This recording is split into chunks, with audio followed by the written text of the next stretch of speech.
Hey guys, Nick Hutchinson with MarineMax Clearwater here. Today I'm standing next to a 2019 Harris 230 Cruiser float boat.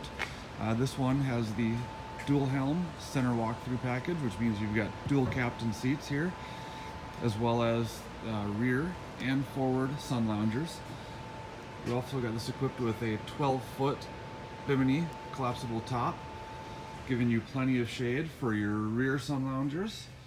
Or if you want to be in direct sunlight up in the front here, we've got two more big sun loungers facing forward. The table is removable and has a cap that makes it a flush mount so that you don't have to trip over it. Back at the helm, we've got full Simrad touchscreen chart plotter, as well as Fusion waterproof radio system and speakers throughout. Like every other cruiser that we order, these all come with a saltwater package, which includes anodes and coating and a different deck to prevent any kind of issues down the road.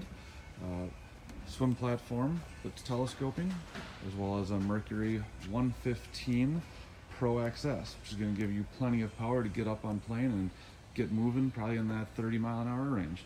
If you guys have any questions, as you can see, we've got a full lineup here of cruiser boats to get on and check out. Give me a call. Nick Hutchinson at Clearwater. Thanks.